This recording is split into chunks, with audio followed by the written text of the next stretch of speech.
ہمارے علماء پیارے علماء ہیں، ہمیں اللہ کے ہمارے علماء، فارس رسول اللہ کے ہمارے علماء،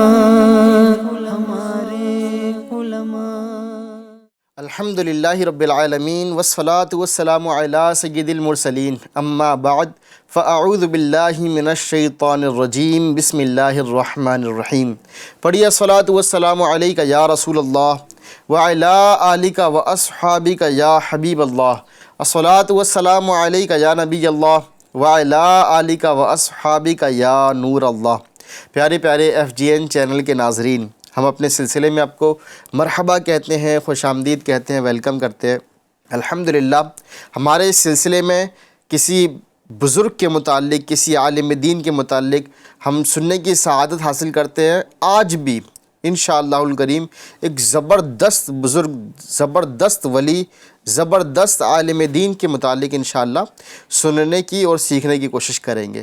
آئیے اس سلسلے کو آگے بڑھانے سے قبل درود پاک کی فضیلت شامل سلسلہ کرتے ہیں۔ اللہ کے آخری نبی مکی مدنی محمد عربی صلی اللہ تعالی علیہ وسلم نے ارشاد فرمایا، جو شخص مجھ پر ایک مرتبہ درود پاک پڑھے گا، اللہ پاک اس پر 10 رحمتیں نازل فرمائے گا۔ سبحان اللہ، صلو علی الحبیب صلی اللہ علی محمد صلی اللہ تعالی علیہ وسلم۔ پیارے ایف جی این چینل کے ناظرین، الحمدللہ رب العالمین، ہم عاشقان رسول ہیں، ہم جو ہے وہ نبی کریم صلی اللہ تعالی علیہ وسلم سے محبت کرتے ہیں، تو آپ پر درود پاک پڑھنا یہ ہماری عادت ہونی چاہیے۔ چلتے پھرتے اٹھتے بیٹھتے درود پاک پڑھنے کی عادت بنا لیجئے، انشاءاللہ اللہ کی رحمتوں سے خوب حصہ ملے گا، خوب برکتیں رحمتیں برسیں گی۔ اللہ ہمیں عمل کرنے کی توفیق عطا فرمائے۔ آج ہم جس بزرگ کے متعلق سننے جا رہے ہیں وہ اعلیٰ حضرت کے صاحبزادے ہیں، مفتی اعظم ہند آپ کو کہا جاتا ہے۔ سبحان اللہ، آپ ہندوستان کے سب سے بڑے مفتی ہیں۔ آپ رحمۃ اللہ تعالی علیہ کا نام کیا ہے، آپ رحمۃ اللہ تعالی علیہ کس نام سے مشہور ہوئے اور کس طرح آپ کی تعلیم و تربیت ہوئی، انشاءاللہ الکریم آگے سیکھیں گے۔ میں آپ کو آپ رحمۃ اللہ تعالی علیہ کے حوالے سے، ولادت کے حوالے سے عرض کروں، حضرت مفتی اعظم رحمۃ اللہ تعالی علیہ کی ولادت سے پہلے امام احمد رضا خان رحمۃ اللہ تعالی علیہ اپنے مرشد کے مزار پر حاضری دینے کے لیے ماہرہ شریف حاضر ہوئے تھے، اور حضرت ابو الحسین احمد نوری قدس سرہ سے ملاقات کے لیے ماہرہ شریف آئے تھے۔ 22 ذی الحجہ 1310 ہجری کی شب یعنی رات میں تقریباً نصف رات یعنی آدھے رات گزر جانے کے بعد حضرت امام احمد رضا خان رحمۃ اللہ تعالی علیہ اور نوری میاں علیہ رحمہ کے درمیان علمی مذاکرات ہو رہا تھا۔ اچھا، یعنی علمی باتیں ہو رہی تھی آپس میں۔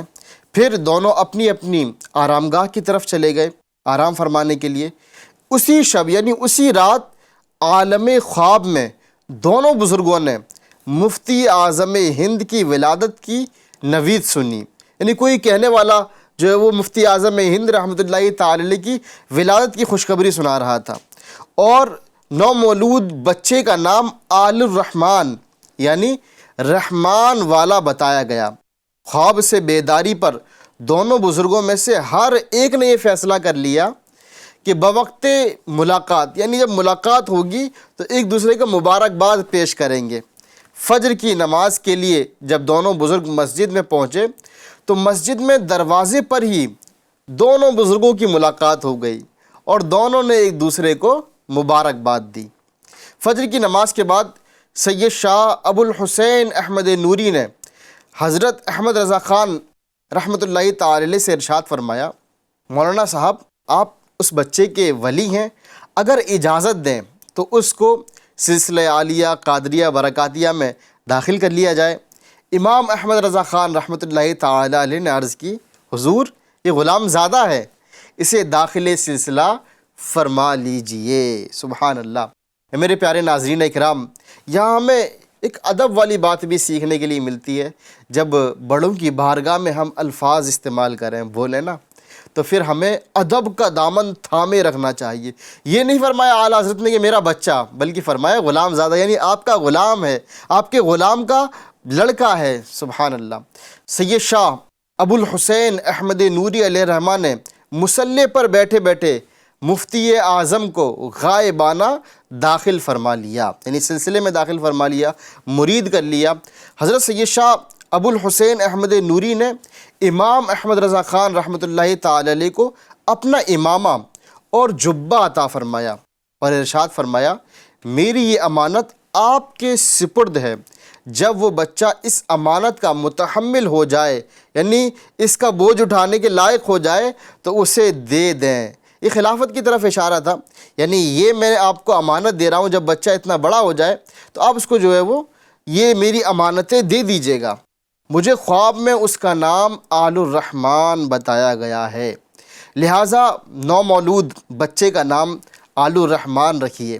مجھے اس بچے کو دیکھنے کی تمنا ہے، وہ بڑا ہی خوش قسمت اور مبارک بچہ ہے۔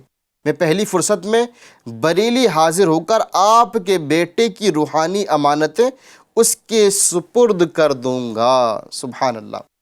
دوسرے روز 23 ذی الحجہ جب ولادت کی خبر ماہرہ مطہرہ پہنچی تو سید المشائخ حضرت سید شاہ ابو الحسین احمد نوری رحمۃ اللہ تعالی علیہ نے نومولود بچے کا نام ابو البرکات محی الدین جیلانی منتخب فرمایا۔ سبحان اللہ۔ یوں آپ کا نام جو ہے وہ آل الرحمن ابو البرکات محی الدین جیلانی ہوا۔ مفتی اعظم ہند کے نام سے آپ مشہور ہیں، لیکن نام ہو سکتا ہے ہم میں سے کئی ناظرین نے پہلی بار سنا ہو کہ آپ کا نام آل الرحمن ابو البرکات محی الدین جیلانی ہے۔ امام احمد رضا قدس سرہ نے 7ویں روز محمد نام پر بیٹے کا عقیقہ کیا۔ یا محمد نام رکھنے کے پتہ ہے کتنے فضائل ہیں پیارے ناظرین۔ آپ کے گھروں میں اگر ولادت ہو رہی ہے نا تو محمد نام رکھا کریں۔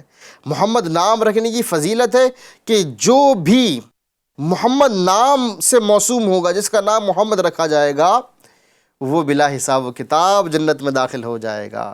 سبحان اللہ۔ یعنی محمد نام رکھ لیں، پکارنے کے لیے چاہے تو اور رکھ لیں۔ اصلی نام جو ہے وہ محمد ہو، پکارنے کے لیے آپ مصطفیٰ رکھ سکتے ہیں، جیسے کہ مفتی اعظم ہند کا جو نام ہے وہ مصطفیٰ ہے، مصطفیٰ رضا خان، اور آپ کا نام جو ولادت کے وقت رکھا گیا وہ کیا؟ محمد سیدی اعلیٰ حضرت نے رکھا، اور آپ کے پیر و مرشد نے آل الرحمن ابو البرکات محی الدین جیلانی رکھا۔ سبحان اللہ۔ آپ رحمۃ اللہ تعالی علیہ کی بیعت و خلافت کا کیا معاملہ ہے؟ 1311 ہجری میں 6 ماہ 3 دن کی عمر میں سید المشائخ حضرت سید شاہ ابو الحسین نوری رحمۃ اللہ تعالی علیہ نے اپنی انگشت یعنی شہادت کی انگلی جو ہے وہ آل الرحمن ابو البرکات محی الدین جیلانی یعنی مفتی اعظم ہند کے دہن مبارک میں، منہ مبارک میں ڈالی۔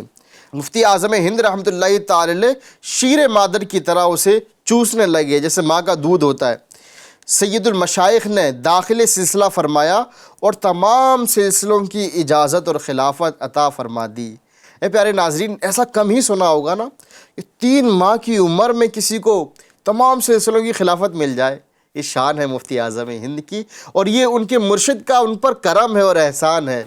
یہ ظاہر ہے کہ مرشد کریم نے اپنے مرید کو دیکھا کہ یہ مرید کامل ہے اور بڑے ہو کر یہ علم دین کی بہت خدمت کرے گا، تو بچپن ہی میں اس کو ساری خلافتیں عطا فرما دی۔ سبحان اللہ۔ آپ رحمۃ اللہ تعالی علیہ نے قرآن مقدس کیسے پڑھا، کب ختم کیا؟ حجت الاسلام حضرت مفتی شاہ حامد رضا خان رحمۃ اللہ تعالی علیہ حضرت مفتی اعظم رحمۃ اللہ تعالی علیہ سے عمر میں 8 سال بڑے تھے۔ چند روز میں ہی حجت الاسلام کو اندازہ ہو گیا کہ چھوٹا بھائی مصطفیٰ رضا سراپا ذہانت ہے، ذہن بہت اچھا ہے، بہت تیز ذہن کے ہیں۔ وہ بڑی محنت اور لگن کے ساتھ حضرت مفتی اعظم ہند کو پڑھاتے۔ مفتی اعظم نے صرف 3 سال کی عمر میں، اللہ اکبر، صرف 3 سال کی عمر میں ناظرہ قرآن ختم کر لیا۔ ہمارے یہاں پر کیا ہوتا ہے کہ وہ 3 سال کا بچہ اچھے انداز میں، درست انداز میں بولنا تک نہیں جانتا، مفتی اعظم ہند کے گھر کا ماحول. جی ہاں، میں یہ بات ضرور یہاں کہوں گا کہ گھر کا ماحول بہت امپورٹنٹ ہوتا ہے. اگر ہمارے گھر کا ماحول علمی ہے، اگر ہمارے یہاں پڑھنے پڑھانے کا سلسلہ ہے، تو ہمارے گھر کے بچے جلدی پڑھنے والے بنیں گے. مفتی اعظم ہند رحمۃ اللہ تعالی علیہ نے صرف 3 سال کی قلیل تھوڑی سی عمر میں ناظرہ قرآن ختم کر لیا. ناظرے کی تکمیل کے بعد امام احمد رضا خان رحمۃ اللہ تعالی علیہ نے استاذ الاساتذہ حضرت علامہ شاہ رحم الہی منظوری قدس سرہ کو بلا کر ارشاد فرمایا، مصطفیٰ رضا کو آج سے آپ اور مولانا بشیر احمد علی گڑھی پڑھائیں گے، اور آپ کی محنتیں انشاءاللہ سرخ رو ہوں گی، یعنی کامیاب ہوں گی. اور کیسی کامیاب ہوئی؟ ایسی کامیاب ہوئی کہ دنیا میں دین کی عظیم خدمت کرنے والے، جی ہاں، یعنی اس وقت اپنے زمانے میں سب سے بڑے مفتی اعظم ہند مولانا مصطفیٰ رضا خان رحمۃ اللہ تعالی علیہ بنے. سبحان اللہ. اللہ کریم ان کی برکتیں ہمیں عطا فرمائے اور ان کی برکتوں سے نا ہمیں مالا مال فرمائے. اچھا، یہ جو سیرتیں بیان کی جا رہی ہے نا، دیگر بزرگان دین کی بھی آپ نے سنی ہوں گی. آج مفتی اعظم ہند رحمۃ اللہ تعالی علیہ کی سیرت سن رہے ہیں. اس کا مطلب صرف یہ نہیں کہ ہم سن لیں. سننے کا مطلب، اس کا مقصد یہ ہے کہ ہم اس کو سن کر اپنی زندگی میں اتاریں، ہم خود اس پر عمل کریں. ایسا نہ ہو کہ ادھر سے سنا اور ادھر نکال دیا. نہیں، اس کو سننے کے بعد اپنے گھروں کا ماحول اس طرح بنائیں، اپنی زندگی میں ان بزرگان دین کو جو ہے فالو کریں کہ کامیاب شخص کو فالو کرنے والا بھی کامیاب ہو جاتا ہے. آپ رحمۃ اللہ تعالی علیہ کا جو حافظہ تھا نا، قوت حافظہ، یہ بہت مضبوط تھا. آپ رحمۃ اللہ تعالی علیہ کی تعلیم کا باقاعدہ آغاز ہوا تو آپ کی ذہانت و فطانت کا سب کو اعتراف کرنا پڑا. ہر سبق صرف ایک بار پڑھ کے یاد کر لیا کرتے تھے. ایک مرتبہ ایک طالب علم نے آپ سے پوچھا، آپ کی یادداشت اتنی اچھی کیسے ہے، یہ کبھی کچھ نہیں بھولتے؟ آپ حافظے کو تقویت پہنچانے کے لیے کیا کھاتے ہیں، یعنی کیا غذا استعمال کرتے ہیں جس سے کہ آپ کا حافظہ اتنا مضبوط ہے کہ آپ جو چیز یاد کریں ایک مرتبہ بھولتے نہیں ہیں اور بہت جلدی یاد کر لیتے ہیں. حضرت مفتی اعظم رحمۃ اللہ تعالی علیہ نے جواب میں ارشاد فرمایا، حافظہ غذا سے نہیں عطا سے تعلق رکھتا ہے. جی، اگر حافظہ غذا سے تقویت پاتا تو کوئی صاحب ثروت غبی یعنی کند ذہن نہ ہوتا. بارگاہ علیم سے وابستگی پیدا کرو، وہیں سے سب کچھ ملتا ہے. سبحان اللہ، یہ حقیقت ہے. یعنی آپ رحمۃ اللہ تعالی نے جو فرمایا نا، یہ حقیقت ہے کہ اگر ہم غذائیں کھاتے رہے نا، اچھی اچھی غذائیں کھائیں، تو غذائیں کھانے سے حافظہ مضبوط ہو جائے، یہ ضروری نہیں ہے. اگر ایسا ہوتا تو بڑے بڑے مالدار جو لوگ ہیں ان میں کوئی کند ذہن پیدا نہ ہوتا. یہ تو بڑی اچھی اچھی غذائیں کھاتے ہیں. حافظہ جو مضبوط ہوتا ہے اس کا تعلق عطا سے ہے، رب تبارک و تعالی سے وابستگی سے ہے کہ ہمارا رب سے کانٹیکٹ کتنا مضبوط ہے، رابطہ کتنا مضبوط ہے. سبحان اللہ. اللہ کریم آپ کے حافظے کا صدقہ ہمیں عطا فرمائے. مفتی اعظم رحمۃ اللہ تعالی علیہ کی عمر جب 4 سال 4 ماہ 4 دن کی ہوئی تو رسم بسم اللہ خوانی کرائی گئی. اس کے بعد ہی اعلیٰ حضرت فاضل بریلوی رحمۃ اللہ تعالی علیہ کی نگرانی میں آپ کی تعلیم و تربیت کا باقاعدہ دور شروع ہوا. اچھا، یہ بزرگان دین کے گھروں میں نا یہ سلسلہ چلا آ رہا ہے. آپ نے کئی بزرگان دین کی سیرت میں یہ چیزیں سنی ہوں گی کہ 4 سال 4 ماہ 4 دن بعد رسم بسم اللہ ہوتی ہے. اپنے گھروں میں بھی یہ ماحول بنائیں کہ جب بچہ 4 سال 4 ماہ 4 دن کا ہو جائے نا، تو آپ کسی بزرگ شخصیت، کسی عالم دین کے ذریعے اپنے بچے کو بسم اللہ پڑھوائے، بسم اللہ خوانی کی محفل سجائے. نہ جانے کیا کیا کرتے ہیں ہم، برتھ ڈے کے نام پر گناہوں کا بازار سجا ہوتا ہے. جی ہاں، اگر ہم ان رسومات کی طرف آئیں گے نا، یہ اسلامی رسومات ہیں، اگر اس طرف آئیں گے تو بچہ نیک بنے گا. اللہ ہماری اولادوں کو نیک بنا دے. حضرت حجت الاسلام رحمۃ اللہ تعالی علیہ بھی آپ کی تعلیم پر اپنے والد گرامی کے حکم سے خصوصی توجہ دیا کرتے. جب کچھ سن شعور کو پہنچے، یعنی کہ آپ کی عمر اتنی ہوئی کہ آپ کو یوں کہہ لیں کہ 8 یا 10 سال کے پہنچے، تو علم و آگہی سے پورے طور پر آراستہ و پیراستہ ہونے کے لیے دارالعلوم منظر اسلام بریلی میں داخلہ کروا دیا. وہاں مولانا رحم الہی صاحب، حجت الاسلام مولانا حامد رضا خان صاحب، مولانا بشیر احمد علی گڑھی صاحب سے تکمیل درسیات کرتے رہے، یعنی آپ نے جو ہے نا ان اساتذہ اکرام سے درسیات پڑھی۔ دوسری طرف مجدد اعظم امام اہل سنت محدث بریلوی رحمۃ اللہ تعالی علیہ کی نگاہ کیمیا ساز سے فیض پاتے رہے، یہاں تک کہ صرف 18 سال کی عمر میں فتویٰ نویسی کا بے مثال جوہر دکھایا۔ سبحان اللہ، یعنی عہد طفولیت سے گزر کر سن شعور کی دہلیز پر قدم رکھتے ہی ایسا کارنامہ دکھایا کہ اپنے علم و فن اور تفقہ فی الدین سے بہتوں کو متاثر کر دیا۔ میرے پیارے ناظرین، 18 سال کی عمر کوئی اتنی بڑی عمر نہیں ہوتی۔ 18 سال کی عمر میں ہمارے یہاں پر لوگوں کو یوں کہہ لیں فرض علوم بھی نہیں آتے۔ مفتی اعظم ہند کا دیکھیں کہ 18 سال کی عمر میں کتنے زبردست مفتی بن گئے کہ آپ کے تفقہ فی الدین، علم کی معلومات، علم کی گہرائی، علم کی گہرائی سے کتنے لوگ متاثر ہوئے، کتنے لوگ حیران رہ گئے۔ سبحان اللہ، اللہ کرے کہ ہم بھی جو ہے نا وہ علم کی لذت، علم کی چاشنی پانے والے بن جائے، علم دین خوب حاصل کرنے والے بنے۔ اللہ مفتی اعظم ہند کے شوق علم دین کا ہمیں صدقہ عطا فرمائے۔ آپ رحمۃ اللہ تعالی علیہ نے کن کن کو پڑھایا؟ آپ کے جو شاگرد ہیں نا، یہ آپ کے شاگردوں کا کمال ہے کہ آپ کے شاگردوں نے دنیا سنیت میں بڑا انقلاب لے کر آئے جی، بہت بڑا عظیم کام کیا۔ میں آپ کو اگر نام بتاؤں تو شاید آپ بھی، ہو سکتا ہے کہ آپ نے اگر ان کی سیرت پڑھی ہو تو اندازہ ہو کہ انہوں نے کتنا کام کیا۔ حضرت فقیہ اعظم مفتی شریف الحق امجدی رحمۃ اللہ تعالی علیہ، جی ہاں، شارح بخاری ہیں، اپنے دور کے زبردست مفتی ہیں۔ آپ رحمۃ اللہ تعالی علیہ بھی مفتی اعظم ہند کے شاگرد ہیں۔ اسی طرح استاذ الحدیث مولانا سردار احمد رضوی رحمۃ اللہ تعالی علیہ، یہ بھی مفتی اعظم ہند کے شاگرد ہیں۔ شیخ المحدثین مولانا تحسین رضا خان بریلوی رحمۃ اللہ تعالی علیہ، ریحان ملت مولانا ریحان خان بریلوی رحمۃ اللہ تعالی علیہ، شیخ الحدیث حضرت علامہ افضل حسین منگیری رحمۃ اللہ تعالی علیہ، حضور تاج الشریعہ مفتی اختر رضا خان رحمۃ اللہ تعالی علیہ، فقیہ ملت مفتی جلال الدین امجدی رحمۃ اللہ تعالی علیہ، بدر العلماء مولانا بدر الدین قادری رضوی رحمۃ اللہ تعالی علیہ، بحر العلوم مفتی عبد المنان اعظمی رحمۃ اللہ تعالی علیہ۔ سبحان اللہ، مزید بھی بہت سارے شاگرد ہیں آپ کے، میں نے چند نام آپ کو عرض کیے، اور ان کی خدمات یقیناً مسلم ہیں۔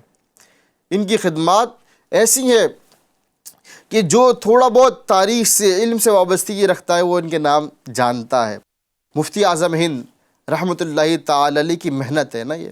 آج ہمارا حال جو ہے نا وہ یہ ہو گیا ہے کہ بس کھاتے پیتے چلے جائیں، کھانا پینا سونا کمانا اور زندگی گزار کے مر جائیں۔ اپنے جانے کے بعد ہم نے کیا کیا؟ کچھ سوچا ہے؟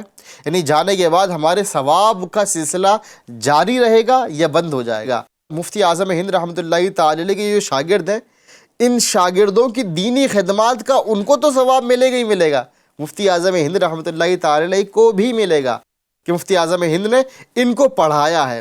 ہمارا بھی انداز یہ ہونا چاہیے کہ ہم بھی اپنے جانے کے بعد کوئی ثواب کا ذریعہ چھوڑ کر جائیں۔ جی ہاں، دعوت اسلامی انڈیا الحمدللہ عز و جل آپ کی بارگاہ میں حاضر ہے۔ آپ اپنے بچوں کو علم دین سکھانا چاہتے ہیں، دعوت اسلامی انڈیا سے کنیکٹ کروا لیجئے۔ اسی طرح آپ خود عالم دین بننا چاہتے ہیں، دعوت اسلامی انڈیا سے کنیکٹ ہو جائیے۔ الحمدللہ الکریم، جہاں آف لائن کلاسز چلتی ہیں نا عالم دین بننے کی، وہیں آن لائن بھی سسٹم دعوت اسلامی انڈیا نے ہمیں دیا ہوا ہے۔ سبحان اللہ، اگر آپ گھر بیٹھے، جی ہاں گھر بیٹھے اپنی ٹائمنگ کے مطابق عالم دین بننا چاہ رہے ہیں، آپ غریب نواز آن لائن اکیڈمی کی ویب سائٹ پر جائیں اور رجسٹریشن کر لیں۔ الحمدللہ الکریم، گھر بیٹھے عالم دین بننے کا موقع ہاتھ آئے گا۔ اللہ ہمیں علم دین کی لذت اور علم دین کی دولت عطا فرمائے۔ مفتی اعظم ہند رحمۃ اللہ تعالی علیہ بہت بڑے فقیہ تھے۔ آپ کا فقہی مقام میں اگر آپ کو عرض کروں، مفتی اعظم ہند رحمۃ اللہ تعالی علیہ فقہی نقطۂ نظر سے اپنے اہل زمانہ میں فضیلت رکھتے تھے، گویا کہ سب سے زیادہ آپ کو فقہ میں معلومات حاصل تھی، تفقہ حاصل تھا۔ آپ کی فقاہت کا کچھ اندازہ آپ کی فتاووں سے، یعنی آپ نے جو فتاوہ لکھے ان سے لگایا جا سکتا ہے۔ سراج الفقہاء محقق مسائل جدیدہ مفتی نظام الدین رضوی مصباحی فرماتے ہیں، فقیہ فقید المثال، اعلیٰ حضرت رحمۃ اللہ تعالی علیہ کے آئینہ جمال، مسند الوقت، حضور سیدی مرشدی مفتی اعظم ہند رحمۃ اللہ تعالی علیہ، خدا رسیدہ بزرگ، بلند پایا فقیہ اور بہت عظیم مفتی تھے۔ آپ نے خلق خدا کی رشد و ہدایت اور تبلیغ دین کے لیے اپنے لیل و نہار یعنی دن و رات وقف کر دیے تھے۔ پھر بھی کچھ وقت فارغ کر کے گاہے بگاہے فتاویٰ بھی تحریر فرماتے۔ یہ بھی وقت کا ایک عظیم المیہ ہے کہ آپ بہت سارے فتاویٰ آپ کے یہ محفوظ نہ رہ سکے، تاہم جو کچھ محفوظ ہیں اس سے بھی آپ کی فقہی عظمت کا اندازہ بخوبی لگایا جا سکتا ہے۔ سبحان اللہ۔ اس بے مایہ نے آپ کے مجموعہ فتاویٰ کی فہرست اور چند فتاویٰ کا سرسری اور بعض کا بنظر غائر مطالعہ کیا تو محسوس ہوا کہ آپ کی ذات بابرکات میں خدائے سبوح و قدوس نے وہ تمام خوبیاں جمع فرما دی ہیں جو ایک کامل فقیہ اور ماہر مفتی میں ہوا کرتی ہیں۔ سبحان اللہ۔ یعنی وہ ساتھ مطالعہ، جی ہاں، یہاں جو یہ میں خوبیاں بیان کرنے لگا ہوں، اگر کوئی عالم دین ہے وہ توجہ کرے کہ میرے اندر یہ ساری چیزیں ہیں، وسعت مطالعہ، جزئیات کا استحضار، دلائل کی قوت و ذوف میں امتیاز، شواہد کا احاطہ، متعارض جزئیات میں تطبیق، ترجیح کی قدرت، استخراج کا ملکہ، حالات زمانہ کی رعایت، اہل زمانہ کے حالات سے آگہی، سائل کی عقل و فہم کے لحاظ سے گفتگو، جامع اور بہتر تعبیر، سائل کے خلجان، سوال کرنے والے کی پریشانی کا ادراک اور اس کا شافی حل۔ مختصر یہ کہ علماء اسلام نے فقہا کے جو 7 طبقات بیان فرمائے ہیں ان میں سے آپ دوسرے اور تیسرے طبقے کے فقہائے ممیزین و مرجحین کے زمرے میں نظر آتے ہیں۔ سبحان اللہ، سبحان اللہ، کیا بات ہے مفتی اعظم ہند رحمۃ اللہ تعالی علیہ کے فقہی مقام کی۔ اللہ ان کے تفقہ کا، ان کے فقہ کی معلومات کا ہمیں صدقہ عطا فرمائے۔ اچھا، آپ رحمۃ اللہ تعالی علیہ کا جو نام ہے وہ میں نے آپ کو عرض کیا، لیکن آپ اپنے نام سے کم مفتی اعظم کے نام سے زیادہ مشہور ہیں۔ جی، اگر مفتی اعظم ہند اگر آپ کو کوئی بھی کہے، کسی بھی علاقے میں کہے مفتی اعظم ہند، تو سب سے پہلے جو گمان جاتا ہے، جو ذہن جاتا ہے نا، وہ علامہ مصطفیٰ رضا خان رحمۃ اللہ تعالی علیہ کی ذات کی طرف ہی جاتا ہے۔ تو آپ کو مفتی اعظم ہند کس نے کہا، کیسے کہا؟ میں آپ کو عرض کروں کہ آپ رحمۃ اللہ تعالی علیہ کے متعلق مفتی مطیع الرحمن رضوی لکھتے ہیں، امام احمد رضا خان رحمۃ اللہ تعالی علیہ کے 7ویں عرس 25 صفر المظفر 1347 ہجری کے عظیم الشان اجلاس میں حجت الاسلام سمیت ہندوستان کے بڑے بڑے مفتیان اکرام، علماء عظام موجود تھے۔ اس اجلاس میں آپ کو مفتی اعظم ہند کہا گیا اور حضرت حجت الاسلام کے حکم سے منظور شدہ تجویزوں میں سے ایک تجویز میں آپ کے لیے مفتی اعظم کا لفظ آیا۔ سبحان اللہ، کیا بات ہے! یعنی یہ نہیں کہ ایک نے آپ کو مفتی اعظم کا لقب دیا، بلکہ ایک کثیر تعداد نے آپ کو مفتی اعظم ہند کہا۔ ان کے زمانے کے بڑے علماء اکرام نے مفتی اعظم ہند کا لقب آپ کو عطا فرمایا۔ سبحان اللہ۔ اچھا، آپ رحمۃ اللہ تعالی علیہ نے جو فتاویٰ دیے، جیسا کہ ہم نے سنا کہ فتاویٰ جو دیے ان کی اکثر تعداد محفوظ نہیں رہ سکی، جو محفوظ رہی آج امت اس سے فائدہ اٹھا رہی ہے۔ آپ کو بھی دعوت پیش کروں گا کہ مفتی اعظم ہند کے جو فتاویٰ ہیں، فتاویٰ مصطفیہ کے نام سے، فتاویٰ مفتی اعظم ہند کے نام سے آپ مطالعہ کریں، اندازہ ہوگا کہ مفتی اعظم ہند کا کیا علم تھا۔ سبحان اللہ۔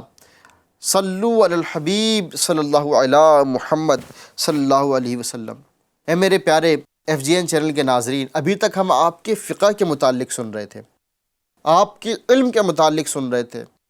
آپ کو عرض کروں، جہاں آپ بڑے فقیہ ہیں نا، جہاں بہت بڑے مفتی ہیں، جہاں مفتی اعظم ہند ہے، وہیں آپ ایک زبردست صوفی اور پرہیزگار بزرگ ہیں۔ جی ہاں، آخری اوقات میں جب ضعف و نقاہت یعنی کمزوری بے حد بڑھ گئی، بیٹھنے اٹھنے میں تکلیف ہونے لگی، تو یہ دیکھا گیا کہ مسجد میں جب تک بیٹھے ہیں مسلسل کرا رہے ہیں، اللہ اکبر، اٹھتے ہیں تو سہارا دیا جاتا ہے، بیٹھتے ہیں تو سہارے کی ضرورت پڑتی ہے، چلتے ہیں تو لوگ دونوں طرف سے سنبھالے رہتے ہیں، لیکن جیسے ہی تکبیر شروع ہوئی ایسی چستی کے ساتھ کھڑے ہو جاتے جیسے کوئی تکلیف نہیں ہے، اللہ اکبر۔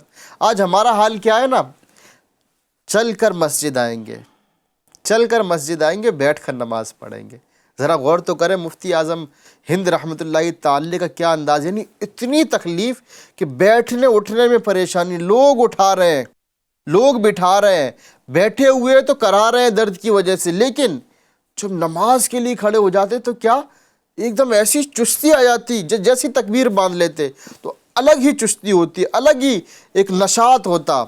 اور اللہ تبارک و تعالیٰ کی بارگاہ میں کھڑے ہونے کے لیے ہونا چاہیے، ہمارے اندر بھی ہونا چاہیے کہ ہم جب تکبیر کہہ لیں نا، پھر دنیا اور دنیا میں جو کچھ ہے نا اس سے اپنے دل کو، اپنے دماغ کو خالی کر لیں، چستی کے ساتھ نماز پڑھیں، سست ہو کر نماز نہ پڑھیں۔ اللہ ان کی نماز کا ہمیں صدقہ عطا فرمائے۔ اچھا، آپ جو نماز پڑھتے تو ایسا لگتا ہے کہ کوئی تکلیف ہی نہیں ہے، پوری نماز قیام و رکوع کے ساتھ نہایت چستی اور پھرتی کے ساتھ ادا کرتے، اف تک کی صدا لب پر نہ آتی، یعنی ویسے درد کی وجہ سے کراہتے لیکن نماز میں اف تک کی صدا نہ آتی، جیسے قیام و قعود اور رکوع و سجود کی مشقتیں خشیت الہی اور خوف ربانی میں تحلیل ہو گئی ہوں۔ ارشاد الہی ہے، رب تبارک و تعالیٰ ارشاد فرماتا ہے وَإِنَّهَا لَكَبِيرَةٌ إِلَّا عَلَى الْخَاشِعِينَ، ترجمہ کنز العرفان، بے شک نماز ضرور بھاری ہے مگر ان پر جو دل سے میری طرف جھکتے ہیں، یعنی نماز اگر کسی کو بوجھ لگ رہا ہے نا تو بوجھ اس کو لگے گا جس کے دل کے اندر اللہ کا خوف نہیں ہے، جو دل سے رب تبارک و تعالیٰ کی طرف جھکے اس کے اوپر نماز بوجھ نہیں ہوتی۔ سبحان اللہ۔ اللہ کریم مفتی اعظم ہند رحمۃ اللہ تعالی علیہ کی نمازوں کا صدقہ عطا فرمائے، ان کی عبادت کا صدقہ عطا فرمائے۔ کیا کیا بیان کیا جائے، آپ کی تصانیف کی تعداد دیکھیں تو ڈھیر ساری تصنیف فرمائی۔ اب آئیے، وقت چونکہ تیزی کے ساتھ بڑھتا چلا جا رہا ہے، میں آپ کے وصال پرملال کے متعلق آپ کو بتاؤں۔ مفتی اعظم ہند رحمۃ اللہ تعالی علیہ نے نہایت مقدس اور پاکیزہ زندگی گزار کر 14 محرم الحرام 1403 ہجری بمطابق 12 نومبر 1981 کو داعی اجل کو لبیک کہا۔ آپ کی نماز جنازہ اسلامیہ انٹر کالج بریلی شریف میں ہوئی، جس میں لاکھوں مسلمانوں نے شرکت کی۔ آپ کا مزار پر انوار خانقاہ رضویہ محلہ سوداگران بریلی شریف میں اپنے والد ماجد امام اہل سنت اعلیٰ حضرت رحمۃ اللہ تعالی علیہ کے بائیں پہلو میں زیارت گاہ عام و خاص بنا ہوا ہے۔ مفتی اعظم سے ہم کو پیار ہے، مفتی اعظم سے ہم کو پیار ہے، انشاءاللہ اپنا بیڑا پار ہے۔ سبحان اللہ۔ صلو علی الحبیب صلی اللہ علی محمد صلی اللہ تعالی علیہ وسلم۔ اے میرے پیارے ناظرین اکرام، ماشاء اللہ الکریم، آج ہم نے مفتی اعظم ہند رحمۃ اللہ تعالی علیہ کی سیرت کے چند پہلو سننے کی کوشش کی۔ آپ کی سیرت تو ایسی ہے کہ گھنٹے گزر جائیں اور سیرت بیان نہیں ہو سکتی۔ اگر مزید آپ کو سیرت کے حوالے سے جاننا ہے، مطالعہ کرنا ہے، تو دعوت اسلامی انڈیا کی جانب سے ایک رسالہ شائع کیا گیا ہے، فیضان مفتی اعظم ہند، مطالعہ فرمائیں اور مزید آپ کی سیرت کے متعلق جاننے اور سیکھنے کی کوشش کریں۔ الحمدللہ رب العالمین، ہم مفتی اعظم ہند کے چاہنے والے ہیں، ماننے والے ہیں، تو ان کی سیرت پڑھ کر اپنی زندگی میں اتارنے والے بھی بنیں۔ سیدی اعلیٰ حضرت رحمۃ اللہ تعالی علیہ کے یہ ایک عظیم شاہکار ہیں، اور انہوں نے جن لوگوں کو تیار کیا وہ بھی ایک عظیم شاہکار ہے۔ اللہ کریم ہمیں ان کا سچا وفادار رکھے اور ان کی برکتیں ہمیں عطا فرمائے۔ دعوت اسلامی الحمدللہ بزرگان دین سے محبت کرتی ہے اور ان کے مشن کو آگے لے کر چلنے کی کوشش کرتی ہے۔ اللہ دعوت اسلامی انڈیا کو بھی سلامت رکھے، آپ کو بھی سلامت رکھے، اور ہمیں باعمل عاشق بنائے۔ یعنی زبان سے کہنے کے لیے تو بہت سارے لوگ ہوتے ہیں، ہمیں عمل کرنے والا بنا دے۔ تو پیارے ناظرین اکرام، آپ FGN چینل دیکھتے رہیں، سلسلے کے حوالے سے بھی فیڈ بیک ضرور دیں، دیے گئے نمبر پر، نمبر آپ کو نظر آ رہا ہوگا، اس پر فیڈ بیک دیجئے۔ اور آپ اگر کسی شخصیت کے متعلق سننا چاہتے ہیں، جاننا چاہتے ہیں، ان کا بھی نام ہمیں پیش کیجئے، انشاءاللہ کوشش کریں گے ان کو بھی ہم اپنے سلسلے میں شامل کریں گے۔ صلو علی الحبیب صلی اللہ علی محمد صلی اللہ علیہ وسلم۔ ہمارے علماء پیارے علماء ہیں، ہمیں اللہ کے ہمارے علماء، فارس رسول اللہ کے ہمارے علماء۔